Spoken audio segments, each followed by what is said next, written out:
And before we officially get started, we put on the website and the consultation form where we start recording training sessions, Zoom sessions, and consultations. Okay. Yeah. Yep. Nervousness. Your dog's nervous. Yeah. So the reason why I don't say fear and up and then push down on the butt. Yeah. Oh. Yeah. So even if she stands up, you're going to repeat that. Okay. Okay. Fear doesn't let it go. She would still be blowing up right now. Oh, Okay. I see. The fact that you can actually get her to settle is what tells me it's not fully fear. So like we have fear, anxiety, nervousness, which look very similar. Interesting. They're all kind of insecure behaviors. Right. But up and push down. But fearful dogs don't let it go. They'll keep reacting see. and they'll keep blowing up, and they're at no point do they ever really fully relax. Okay. That and they want to move away from the threat. Like they'll up, yep. They'll move in and then they'll move back. There you go. So for her, yep. Excellent. And then go ahead and come in a little bit closer, and then you're gonna reposition like you were, and then up on your leash. Good. And then what you're gonna do is you're gonna grab your leash with your left hand by that handle, like that, the second handle, like that, and you're gonna just be relaxed, okay? And then every time she gets up, you're gonna just pull up. Well, I guess it's gonna be a little bit weird to be crossing over like this. But here, nervousness, so fear doesn't let it go. They keep just reacting. They don't really relax. Up. Good. Anxiety keeps moving. They won't, they'll pace around, a lot of heavy panting, wide eyes, salivating. Nervous dogs will trigger when there's any sudden change. Okay, so up. It's like I left and then came back, and then she started barking, you settled her, and then I moved my hands in a certain way, and then she started barking again, okay? So nervous dogs will relax, but then if there's any sudden change in the environment, they trigger, okay? Right. Oh, we should mention that she's on Prozac. Yeah. Sure, doggy Prozac, whatever, yeah. So, when we talk about behaviors like whether they're coming from fear or nervousness or anxiety and stuff like that, and it's not to say it's fully nervous, there can be fear in there as well. Right. But it's like 10% fear to 90% nervousness, Right. you know? And it's kind of like a spectrum. So like if I'm dealing with a dog that has like aggressive tendencies and you're gonna pull up and then make her sit back up again, and then, yep, up, and then press down in the hindquarters. Excellent. And I'll explain why we do that in a moment. It's like a spectrum. So like I can have a dog that's fear aggressive, okay? And they'll be lunging and barking, they don't let it go.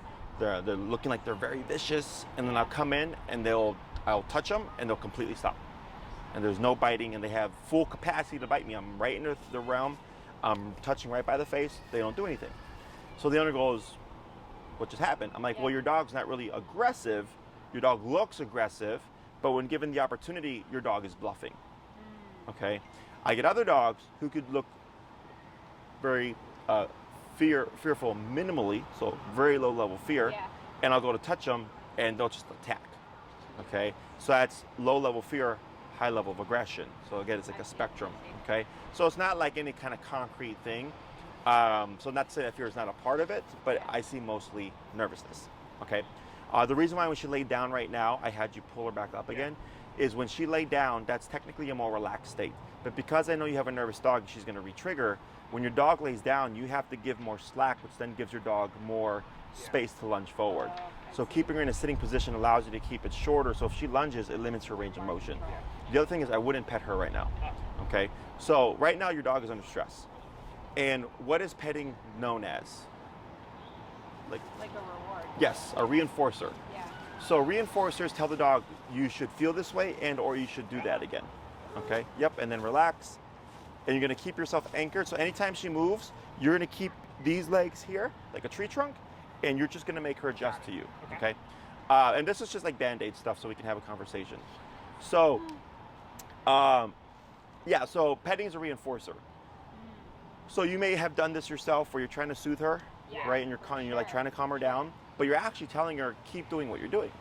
So in protection training, where we train dogs to be actively aggressive, and we have a child running behind us, just so you know.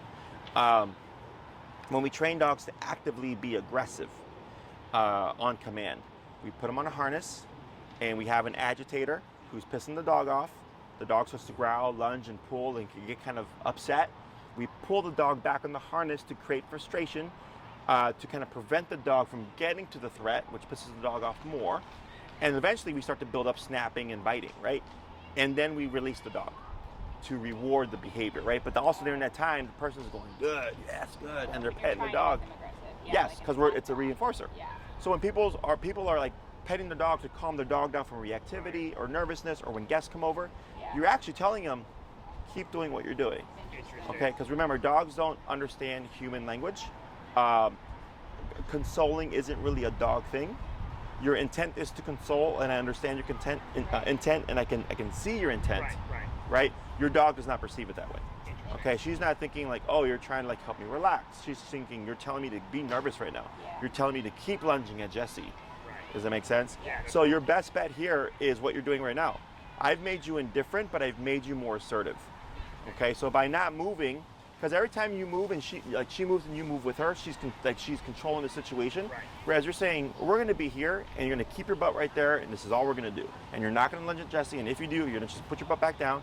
And this is an obedience, by the way. Right. Okay, what are we telling her to do right now? Nothing. Exactly. Right. Relax. Yeah. Relax. Right. There's nothing to be worried about. Yeah. But people would view this as like you're making your dog sit. I go, no. And not in that way, because sit, put your butt down, is a mechanical response. Any dog and every dog can do it. Yeah. Right. But up here, she could still be, I don't like the way Jessie's moving, I'm gonna lunge. Yeah. And what you're doing is you're telling her, don't worry about Jessie, just relax.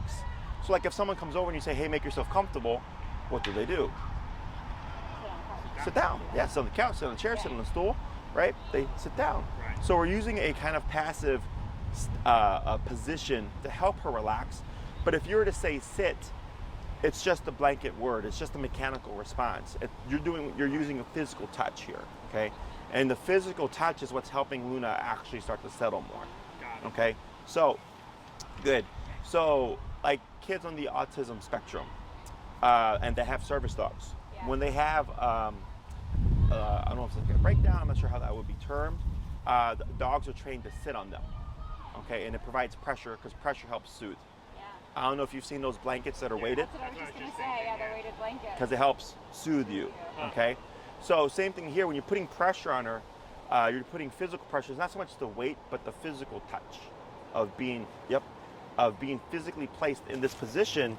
That's helping her relax. And you notice how you're doing less and less as time goes on. Yeah. Yes, it And- has gotten easier.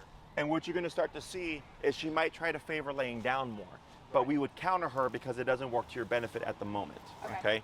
So, but this also challenges her, and you're telling her like, no, this is what you're going to do, and only this. Okay. So what we're doing is just giving direction. Okay. Yeah. Questions on any of that so far?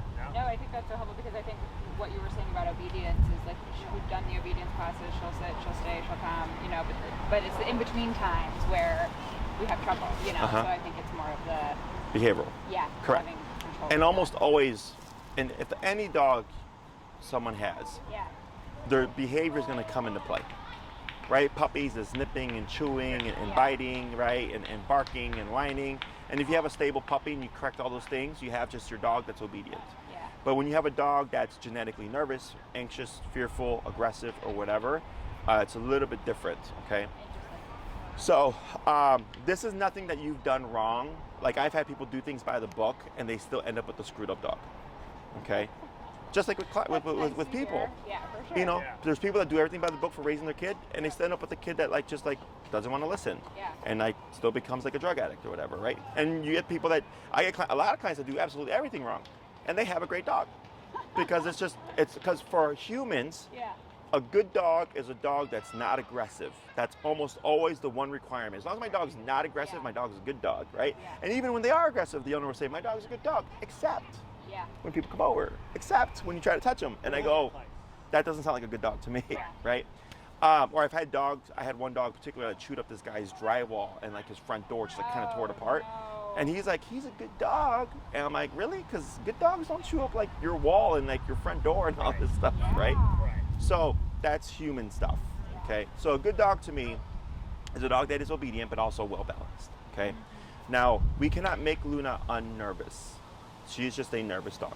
Just like there's anxious people and there's nervous people and even Yeah. some people that are more fearful than others, right?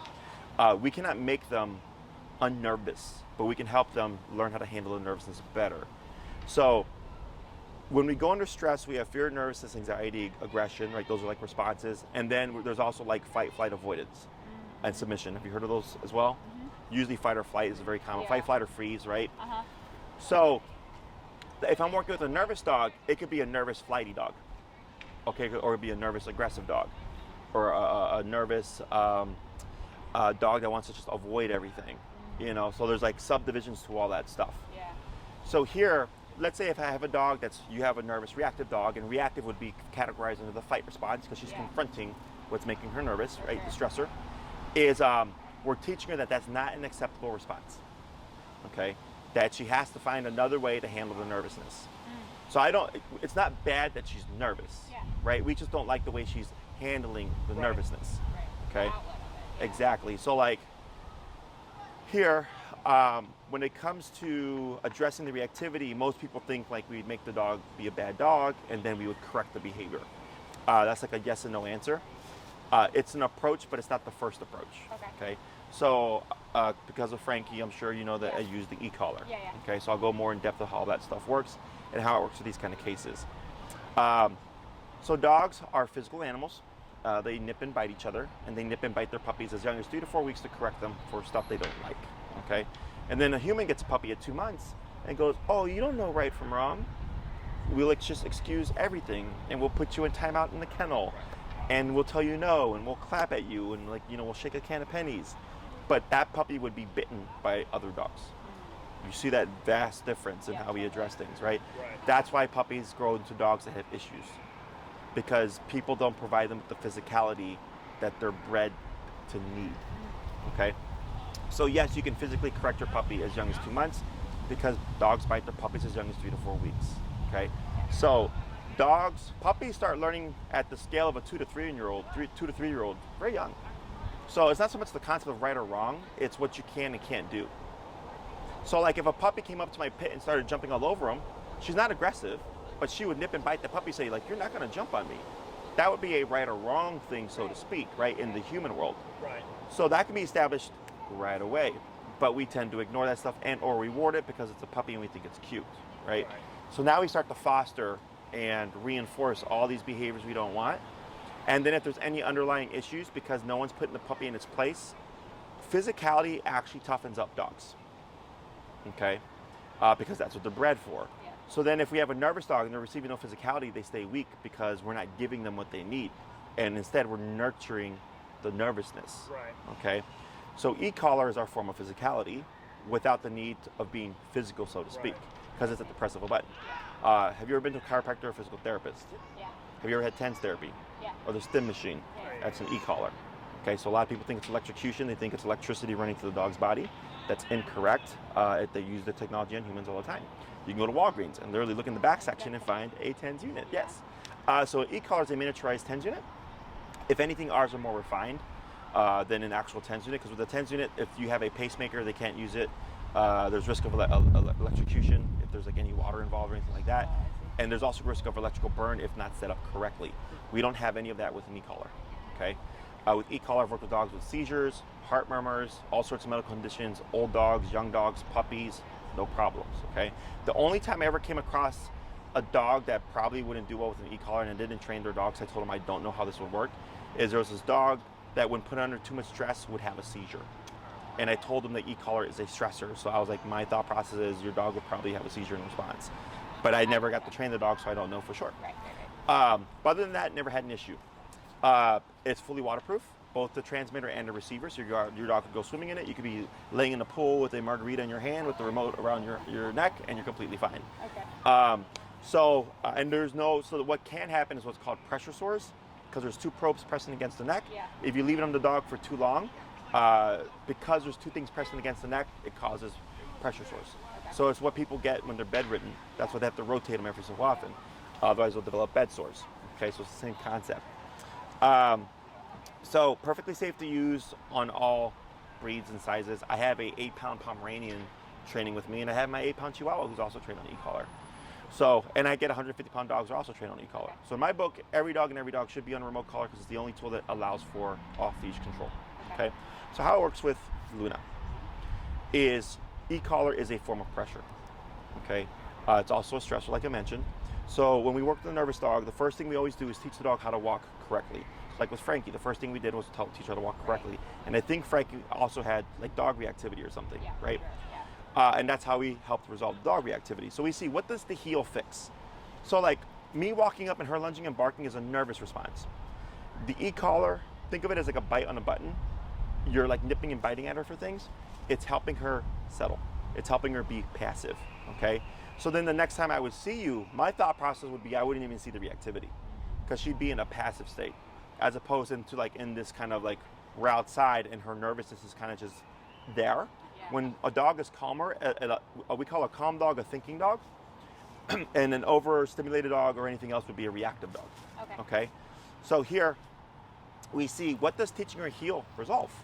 And you're my feedback. Okay, so I coach you through it. I teach you how to teach the heel. I give you your homework. You go off and practice, and then I see you a week later. And you come back and you're like, hey, Jesse, like all the human reactivity is gone. Because that's almost always the first thing that goes away. It's human reactivity. Okay, so it's a spectrum. There's human reactivity. There's reactivity towards excited dogs. There's reactivity toward, calm dogs. Reactivity towards excited puppy type energy. Yeah. Other reactive dogs, and then surprise run-ins with dogs or humans. Okay, that's the spectrum. Almost always human reactivity is the first thing to go, okay? And whenever a dog is human reactive, almost always it's a nervous dog, okay? So then once that's done, I go, okay, and then you'll tell me like, oh yeah, we calm dogs and humans, not a problem, but we had a dog bark at her and she barked back. And I go, that makes sense, because that's middle of the spectrum, okay? So then we make some adjustments, work in the second half of heel, you go off and do your homework, you come back class 3, how are you doing? Even better, a dog barked at her, no problem, but we turned around a corner and saw a human and she barked. But we tapped her and she stopped right away. I go, yep, because it's sudden. You can't plan for it. And that's why that's harder. So if you see another reactive dog, if she's reactive to that dog's putting out threat, her nervousness kicks in because she's going under stress, she's gonna put reactivity back. But to her, it makes sense. And it makes sense if you think about it. Because that dog could want to play. But to her, she's like, I find that threatening, and I'm going to put threat right back because my life's in danger. Yeah. Okay, so then if that person pulls their dog away, now she's thinking her reactivity caused the dog to leave, and now that's a reinforcer, right? Yep. So that's why takes a little bit more time. Plus, you can't plan for it. You could see a dog walking by, and they're not reactive until they actually pass you, you know, or they seem fine, and then they blow up right here. That she is that way. We will be. Like if we walk past a dog, she's usually okay. Mm-hmm. But if we stop and like chat, she'll like all of a sudden get really reactive. And Right. Like, okay, react. Like I always like let's go. Yeah, but if we run into a friend or something with the dog, and she's okay for a second, and then she's Yep. back. And what it is because having her, you're doing good, having her sit still while this is happening is hard. Interesting. You know, so it's like being in a burning building and not being allowed to run out. You know what I'm saying? Yeah, it's like if she's walking past him, she can go past him. Right. There's movement involved. Yes, you're gonna leave the situation at some point. Yeah. Okay. So here, like right now, you're really challenging her, and you're doing a great job. You're being very consistent, right? But you see how much more relaxed she is now. Like she's getting up, but she's settling. Yeah. Okay. The other thing is with reactivity, the harness works against you. Okay. So that's called a no-pull harness, which is an oxymoron because harnesses are meant for pulling. Huskies wear harnesses to pull sleds. Horses wear harnesses to pull carriages. Okay, but people do this, of course. There you go, because they don't want the dog putting pressure on their throat, right? And you feel like it gives you a bit more control. But it doesn't. Okay, it actually amplifies her nervousness and her reactivity. Interesting. Because go back to what I said earlier about protection training. I said we put a harness on the dog, and we pull back on them to create frustration. So dogs have this thing called opposition reflex. Are you familiar with that? They want to go more. Correct. Yeah. That creates agitation. So that creates more frustration. So if she's being reactive and you pull back on her to try to control or anything, it escalates her. That's why we're not pulling backwards. Where are we pulling? Up de-escalate the brain. Okay? So this tool isn't working to your benefit, but the fact that you're pulling up and using a different methodology is what's allowing you to keep her in a more relaxed state. Okay, because when you pull back on her, because you could pull back and try to push down and you'll see her stay stuck because you keep pulling back and you're telling her keep being tense But then over here, you're trying to tell her to relax. That's why all this has to be on the same page, up and then down, to get the dog to de-escalate, okay? Now here, she's starting to push a bit more. That can be where she's holding, but at some point, the stress becomes overwhelming, right? And then she's like, okay, I gotta do something. So she keeps, now she's, because that's like 5 to 6 times after about a 5 to 10 minute gap of her not getting up. Yeah. And now she's doing it like every few seconds, right? So when we do remote collar, way faster, because you're putting pressure, but it's not negative pressure in the sense of like something that she dislikes, okay? E-collar is a negative pressure.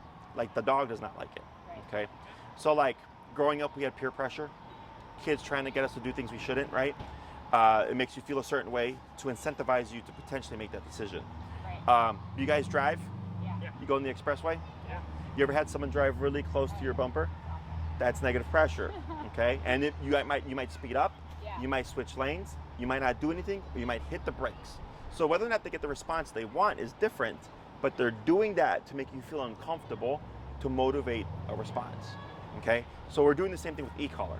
We're putting her under pressure, a pressure she does not like and wants to turn off to get her to do what we want, okay? And so you guys know the 4 quadrants, like reinforcement, all that stuff? Positive reinforcement, the most common one people know? Yeah. So there's positive punishment, positive reinforcement, negative punishment, okay? And when you work only in the positive reinforcement realm, positive reinforcement is great for, again, things you want to see again. So if you're trying to stop a behavior like reactivity, and it's like reward the behavior you want and ignore the behavior you don't want, nothing ever says don't do that. Yeah. Right. And then you're stuck. That's where we're having a hard time. Yes, Yeah. that's where positive punishment comes in, okay?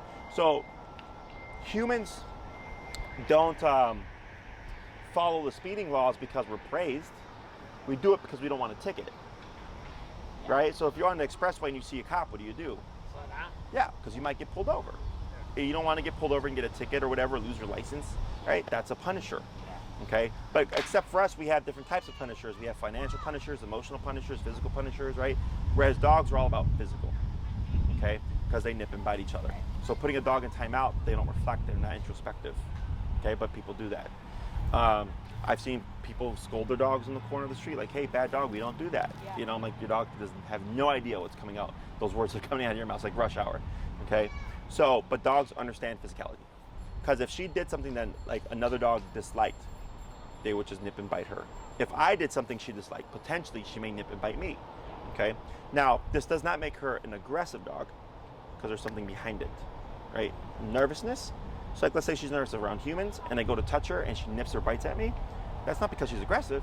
She's going, hey, I'm nervous of people. I don't know what your intent is, so I'm gonna do this to protect myself.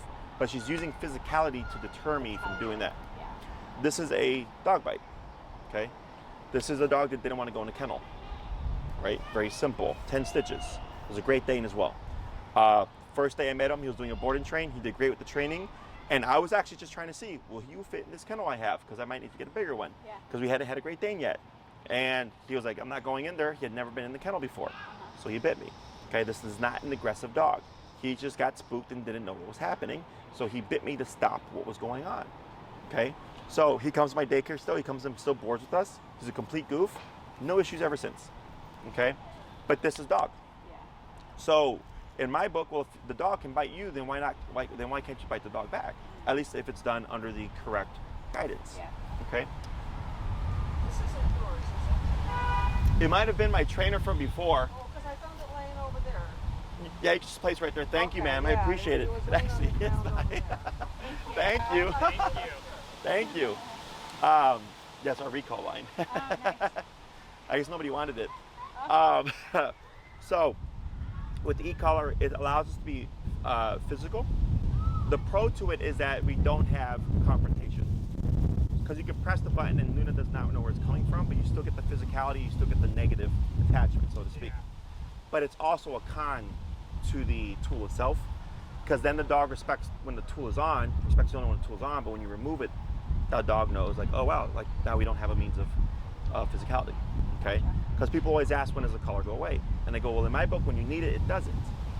Yeah. And it's not because of the training and the methods and all that stuff, it's because that's just animal behavior. So going back to my example about humans and cops, when you see a squad car, all of a sudden you're going to the speed limit, Yeah. but you know the law. Don't go above 70, but we still do it, right? Exactly. So I always tell people, think of the e-collar as a cop on a collar. When it's present, your dog will be well behaved, and when it's not present, your dog's gonna push things. But if she's a great dog when you guys are home with her, you don't need it. You know, if you're just hanging out in the backyard or something, you don't need it. But if you're gonna have people come over, or if you're outside walking with her, you need it, okay? And if you're doing it correctly, you're not always using it. It's just the presence of the collar is there, and that's what helps keep her calm, because she knows you have the capacity to bite her, okay? For dogs, because they bite each other, their form of physicality is built in. So that's why if a dog bit her, and it bit her firm enough, she would respect that dog and not try anything, because she's like, well, as long as you got teeth in the mouth, you can correct me. Yeah. Whereas ours is external, okay? Questions on any of that so far? Yeah. So aside from like her nervousness and her nervous reactivity, so you said like when people come over, right? We've had 2 instances where she's bitten people. Okay. Or, I mean, not like yours, you know, was like a bite on the hand. Ours was like people are leaning over, and I think she was lunging and got both of them like in the face, like Gotcha. in the eyes. So that was like scary, obviously, and Sure. people are not happy to have that happen. So now we're nervous to like have people over, obviously, because she's reactive. Correct. What else? She does get reactive towards dogs sometimes. Not all, kind of what I was saying. It's not all the time. It's like more on leash. I would say 90% of the time, it's like walking, dog, like the person wants to stop and like talk to, like our dogs talk, and that happens and it lasts for too long and Luna runs. Yes. So the first 10 seconds are fine and the 11th second is bad. Sure. This happened the other day, so we really wanted to stop and talk to Luna, and then Luna, like, you know, Freaked out. Yeah, because now they put pressure on her. Yeah. And she gets nervous, and then she reacts when, hey, back off, I don't like you. So. And then she can also be pretty like protective. Like, mostly of you. yeah, more of me, I guess. Like if So, she's like, at the if park or Frankie's something. over at our house or something, or even at their house, like if I'm petting Frankie, she's like, like we'll have like nip at Frankie. So. Correct. But not Physicality. with like, not with a lot of dogs. It kind of depends on the dog. Like Sure. her friends, she doesn't care. Yeah, I mean, it's like humans, right? Like you have friends that you trust, like acquaintances, and then you have like your best friends, you know? Yeah. So like if somebody came over, like let's say like if somebody came over to my house and it was like one of my friends I've known for like almost half my life, they could like go in my fridge and grab a beer and make themselves at home, and like I don't care. Yeah. But if it's like the first time I have a friend over and they just like go in my fridge and grab a beer without asking them, I'd be like, yo, you know? Yeah. So it's that kind of like level of comfort. Yeah. So when it comes to all that stuff, with people coming over, there's an exercise that we do to help address that. Okay. Now we cannot make Frankie like certain things. Leaning over a nervous dog and like baby talking to him and stuff like that is a complete no-no. I don't do that to any dog. Okay, people think that dogs are like babies and they want to be talked to like in this high-pitched voice and stuff. Well, and some people are like, oh, your dog's nervous? Let me like lean over and pet their baby. And I'm like, please, just like Like that's the run. exact opposite thing you should do. Yes. And I'm like, please just don't do that. Like, Yeah. So we cannot make her like that. So in those instances, I would just advocate more for her, right? So right now he was like, please don't do that. And I go, don't touch my fucking dog. You know, like sometimes you have to just be curt with people. Yeah. Because I've had this happen to clients where they're like, don't touch my dog, please don't touch my dog, please don't touch my dog. And then the dog snaps at them and the person's like, oh my God. They're like, I just told you to not touch my dog. Like 3 times. Sometimes I'm just a curtness. Like they'll think you're rude, but then they're like, okay. And they just like back off. Yeah. It's unfortunate, but in doing this like I've been training dogs here for 10 to 12 years, countless times where people bypass polite. Okay, Yeah. so I'm just curt now. I'm just direct. So that because they'll listen to direct, Yeah. you know. And every now and then you get that one person who's dense and just like doesn't process things, Yeah. and then you have to be like even more curt, where you're like just like get in the middle of them and your dog, and you're like they're like, what are you doing? I'm like, get away from us. Yeah. Like no one said you can touch my dog. Yeah. You know, people coming over is a bit different because those are friends and family. They're inviting over, yeah. And people that we would see on a recurring basis, that's more realistic to expect or hope for Luna to acclimate to. Yeah. Okay, we can build a relationship there because she would see them regularly. Now, is there a guarantee we can make that happen? No, because at the end of the day, if like even as a human, if you don't like something, you're in charge of that. You're the one that decides, I like it, I don't like it. Right. No one can force you, okay? There's things that we can do to help her. More often than not, because because I don't think you have a serious case from so far what I'm picking up. Okay, is like I have another nervous case that just wrapped up. It was a German Shepherd, similar in the situation, like the dog would bark at me. He'd already been at the previous trainer and all that stuff, and prior to training with me, his dog had seen his dad and his brothers like countless times and just would not warm up to them. Okay, we started the training and we hadn't even gotten to the point of me coming to his house to work on stuff like that. And he was like, hey, he's like, you know, my dog is like met my dad and brothers since we started training. He's like going apeshit, like excited for them. And we did nothing.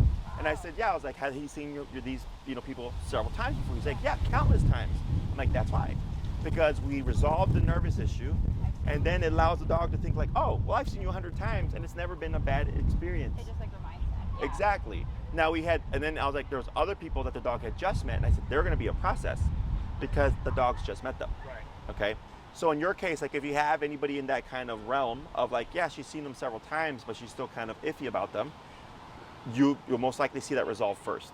Okay. Gotcha. And then we have an exercise and approach to socializing her with, like, let's say new family or new friends that would come over and stuff. And then over the course of time and repetition, she should open up to them. Okay. Because she's going to think, well, I've seen you 20 times. And my parents think you're cool, so you're in the circle of trust now. Yeah, sure. Outside people, I don't care about, because it's not realistic. Like, if your dog has a learning capacity of a 2 to 3 year old child, I always just tell people, think of them as a 2 to 3 year old child. Would you let just any random person touch your child, right? And the answer is always no. And I'm like, then why do you think your dog has to be touched? Because that's the thought process now. Yeah. Every dog and should love everyone and everything. I go, that's not true, because not even humans do that. Right? When we go out to like Trader Joe's to pick up stuff, like how many people do you talk to other than the cashier? Right. And that's because you have to. Right. And it's usually yes, no, debit, cash, whatever, right? It's not a full-on conversation. How are you? How, blah, blah, blah. Right. So that's dogs. People think, oh, you have a dog and I have a dog. They got to say hi. I go, no, they don't. So that's part of advocating for her. Okay? So I have a very high expectation for my dogs. But at the same time, like, she's not going to be reactive and stuff like that. But at the same time, I'm not going to put her in the situation where someone's going to come in, and just like invade her personal space, especially if I don't know them. Okay. And if she's telling me consistently, hey, I really don't like this person coming to my personal space. Well, would you make your child continue to deal with that? Right. Like, it's like, no, like, okay, this is just not going to happen. Yeah. So, but we can definitely help her become more social, but there's going to be a cap most likely. I see. Yeah. Okay. So, any questions about that stuff? Yeah. So in terms of like length of time and cost and stuff, I have 3, 6, 9, and 12 week programs. Okay. You're probably at minimum at the 6 week range. Okay.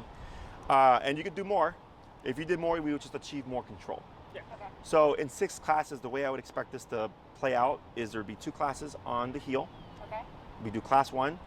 I'm here with you. I coach you and all that stuff. Yeah. You go do your homework. You come back. You fill me in on stuff. Yep. Okay. I make any adjustments. You go off, and we do the second half of heel. You go off, do your homework. You come back to class 3. Okay. Everything's going well. Class 3 is where the program can deviate. Okay. Class 3 can be, I come to your home and I show you how to have people come into the home correctly, so that she feels more confident that things are in control. I see. Okay, or that you're in control. Yeah. Or we can jump into recall, which is come when called. Okay. And then the 4th class would be like people coming over or whatever. Yeah. So those are like, they flip-flop depending on what you want to address first. Okay. And then we can do a class on, there's 2 on heel, 1 on people coming over, 1 on recall. We can do 1 on pairing positive reinforcement and punishment to correct her, to socialize her. Oh, So like people coming over, at some point we have to pressure comfort zone. So if it's just people come over and we ignore each other, you're just going to get coexistence for the most part. She won't bother with them if they don't bother with her. So in order to get her to a point to see if she'll open up, we have to press that threshold. Okay? So it's kind of like a shy kid. If you never like press them to socialize, they're not going to really learn how to socialize. I mean, that's kind of what we're doing right now. We're not really. Correct. So when we have dogs like this, we tend to withdraw. Yeah. Okay. I feel like that just makes it worse. Yes. Yeah. But then if you try to confront it and if you don't have the right tools, you're also not making any progress. Right. Yeah. We're smart for to know that. Yes. So it's either or, right? So both don't help you. But here I would be giving you the tools and a very controlled exercise to help push that boundary. Okay. Now, That exercise requires physical touch of a person making contact with Luna. Okay. If she were to act out, we would correct it, and then pair it with, like, when she doesn't act out, we pair it with a positive. So she's thinking, okay, I can act the fool and have the negative attached, but if I don't act the fool, nothing happens. Nothing happens with the human, and I get something out of it. Okay, so then she's like, I guess I'll opt for like opening up and seeing what these people are about. Okay, now if socializing her to that degree is something that's important to you, you'll want a muzzle condition.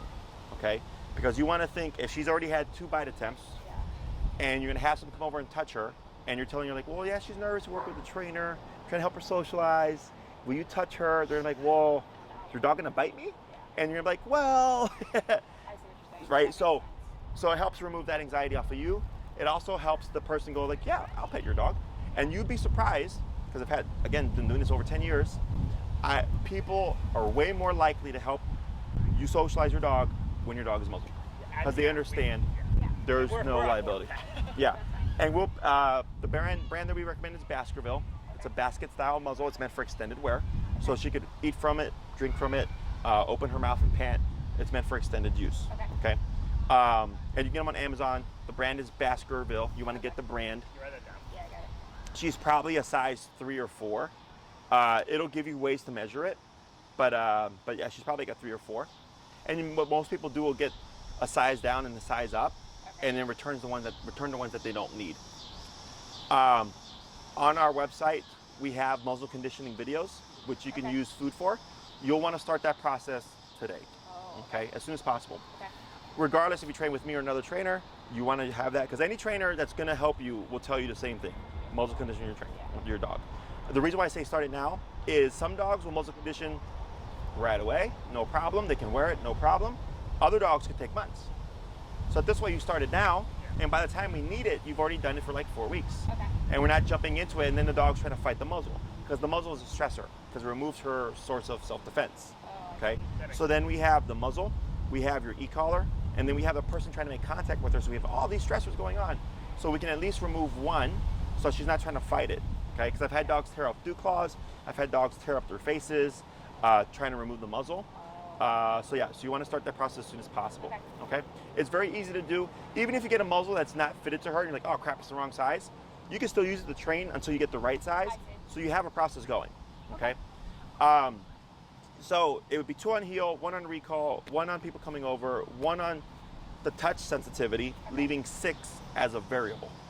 Okay. If everything's going well and you're like making great progress, we can review things, or we could try to teach something new, like the place command, which is stationary control, where if you send Luna to her bed, she won't get up or move.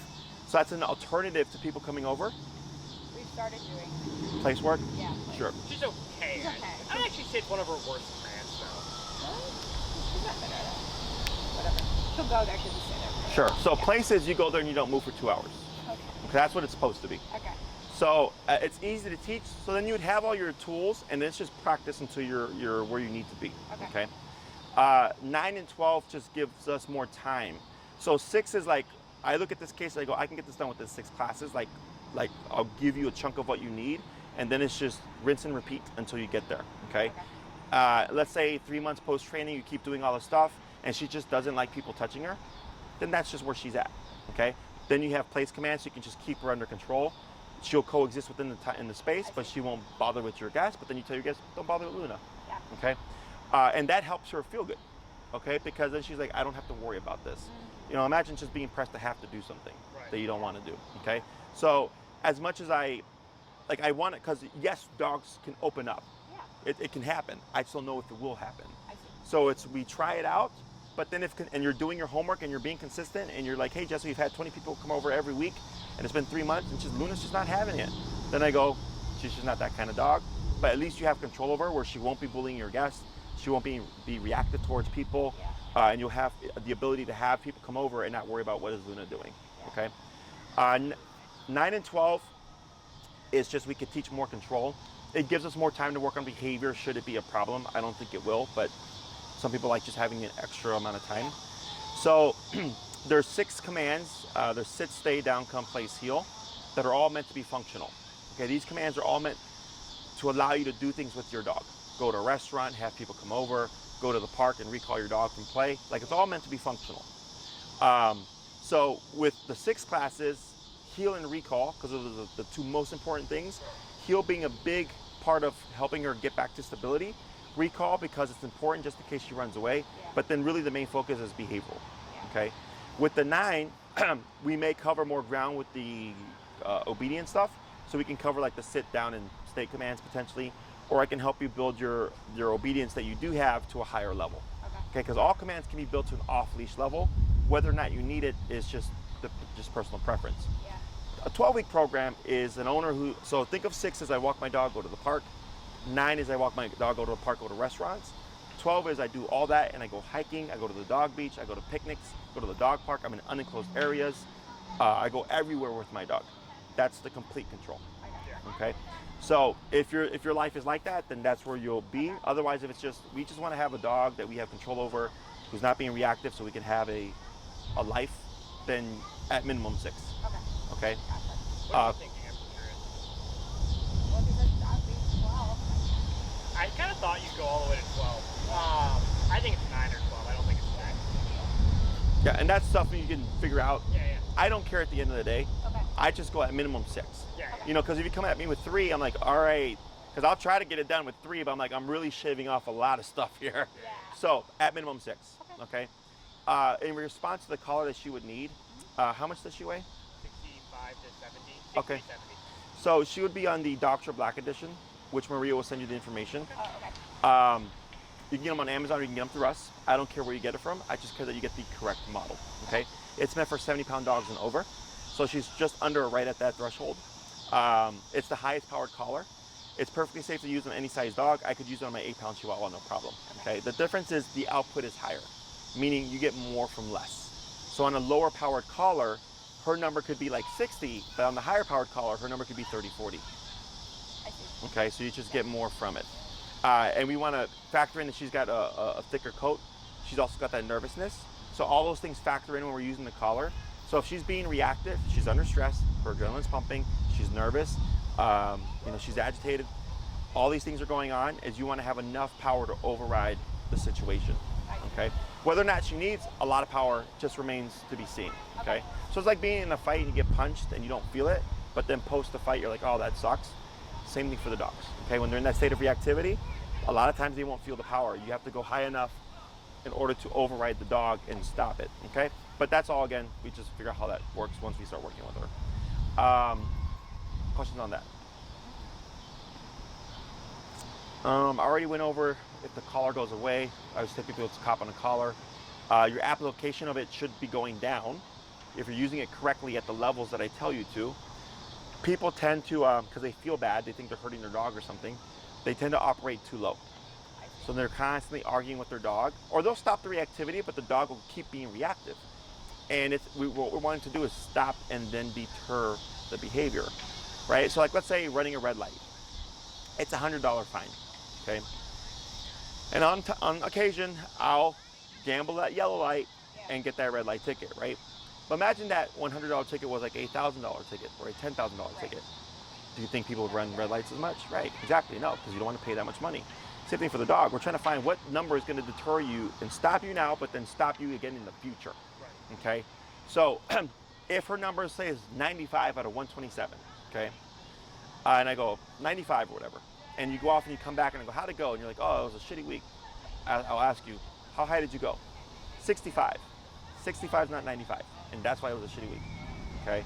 So I know where to go and I'll help you get there, and there's a logic to it. We're not just hopping in, we're not just jumping in hot.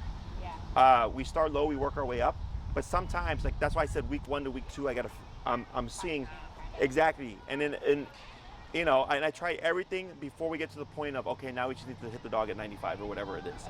Okay. It's rare, but it happens. More often than not, it's usually some kind of bully breed like a pity, because they were bred for dog fighting and all that stuff, so they tend to need more pressure to stop. In most cases, it's pretty, like 25 to 45-ish range. But I'll figure all that out in the training. Other questions? Not really. I don't think so.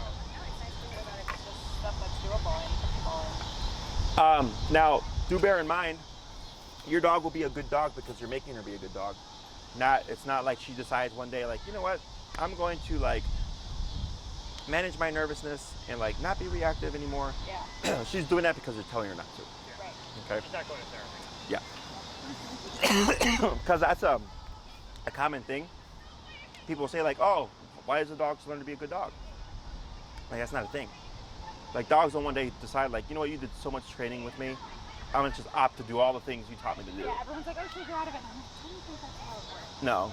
You know? It's super rare that a dog does, because technically ignoring is what's the word? You're allowing. Enabling, yeah. You know, like in some cases, yeah, like if you ignore the dog, like if they're jumping on you, like maybe they stop jumping on you, but like more often than not, it doesn't. That's what consequences for. Yeah. Well, and I think too, right now, like, she's not doing stuff that we can ignore. Like, she's barking and lunging. I mean, Yeah, and she bites the wrong person, now you have liability. for sure. You know. Yeah, I've always like, I feel like we don't really know the tools either. Because Like, we don't know what to do when it's happening. It's like, do you stay and further expose her to the stressor, or do you Not if you leave, can't or, get her like, to passiveness. Yeah. Like right now, like we're keeping her here and we're testing her, but Yeah. I've given you something within this context to help keep her as passive as possible. Is this like just the go-to, like what I'm doing right now?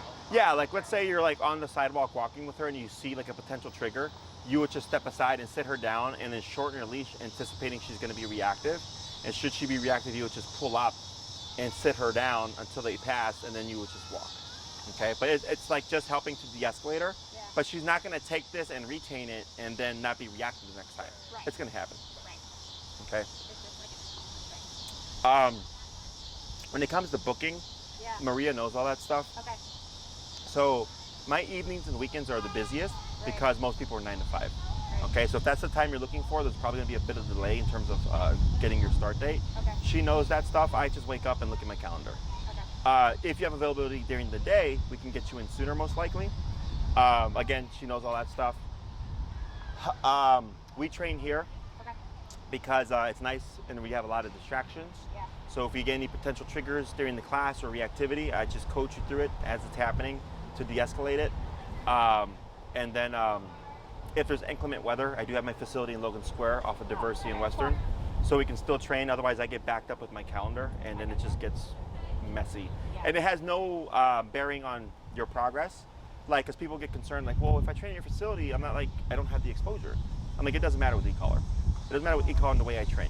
Okay. Okay, because if your dog's number is 20 at my facility and there's nothing going on versus here, well, your number would be higher, logically speaking. So I teach you how to adjust your collar to your situations. Okay. Because there's not going to be a set concrete answer every time. Yeah. Exactly. Like, you'll just learn how to adapt to any situation and regain control should something happen. Which is why I love the e-collar and I just always train on that. Yeah. Because I don't even need to touch the dog anymore now. It's all hands-on for you. Right. So you're learning everything, and so if your dog becomes reactive and I coach you through it, you just did that yourself. Nothing is tied to me. Okay. For the muzzle, so when we get it, do we just like leave it on her and You use food. video videos, right? Yeah, so you Okay. can email Maria and tell her, like, hey Maria, please send us the muzzle videos. Okay. And what she'll send you is a link on my website Okay. called Training Resources. It's Okay. under my FAQ section. Got it. And if you scroll through it, it's like all the collars that we use, the prong collars I recommend and don't recommend, and you'll see the muzzles I recommend, and then you'll see like 3 muzzle training videos. Okay. Okay, there's one that we did, and there's like 2 from other trainers that I like. Okay. And you just use food, and you're just like pairing it with food and putting it on and stuff. Gotcha. And then you build it to the point where she can wear it for a period of time and like not try to fight it. Okay. In some cases, you can do all the conditioning, and your dog will still fight the muzzle. Okay. So then we have to use a remote collar to teach the dog not to fight the muzzle. I see. Okay, but we always tell everybody muzzle condition with food first because it just makes life easier. Okay. Okay. Other questions? Excited to get going. Yeah, me too. If you want to get a feel for what this looks like, if you go to my YouTube channel, which can be accessed through my website, just click Okay. on any video. Lesson 1s are always great to watch because no Okay. one knows what they're doing. Okay. Okay, so you kind of see me, coaching the client through, and the client working with them. I even have playlists. They're not fully organized yet, but you'll see one that says like nervous cases, territorial cases, Oh, okay. fearful cases. So like if you click on a nervous case playlist, all those dogs in that playlist would be nervous dogs that I'm working with. So then you click on the lesson 1 and you'll probably see a lot of similarities. One being Birdie. Birdie's a recent one that I just finished. Okay. She flew up from Austin with her family, and several trainers, bunch of behaviorists, no results, and I fixed it in the class, essentially. Wow. Cool. You know, the reactivity part's simple. Like, this is simple. Okay. The whole socialization and getting her to like and open up to people is the complicated part. But she's a nervous case, and she would most likely be in that playlist. Okay. But her name's Birdie, so watching her class 1 would be a good reference for you and how Luna's class would most likely play out. Yeah, cool. Okay. Anything else? What's she thinking right now with how I keep putting? She keeps like looking up and be like, "What are we doing?" Yeah, like right now, like she's more passive. I can see her taking in the environment, but she can see that she's worried. Like the way she's carrying her head, and she's got her ears back, and you see the eyes got a concern, a little bit of a stress yawn right there, right? So she's not so much thinking anything like, "Oh, my dad's like being a jerk and like not letting me stand up" or anything like that. But she's just Like alert. yeah, she's just in a place where she's passive, but because she's nervous, she's not really able to like relax. Okay, but you did a good job the whole class. Just I said at the beginning, you might have to do this 100 times. I think I did. Yes. So Keep like going accidentally. Keep going. yeah, it's okay. So if you have any other questions, Yeah. you can email Maria. If they're pertaining to me, she'll ask me and then I'll respond. Okay. Otherwise, she'll handle everything going forward. Okay. If you'd like to kind of speed things up a little bit, Yeah. you can shoot her an email saying, "Hey Maria, give us, sign us up for 9 or whatever." Yeah. And this is our availability. Now, bear in mind you're going back in line again. So there was like a 5 to 7 business day turnaround, right? Because since you've booked your consultation, we've gotten other consultations. Right. We've gotten clients that are previously from you Yeah. booking their classes, plus our current client list. Okay, and I have like 30 to 40 clients right now. Okay. So she's managing like 60 people.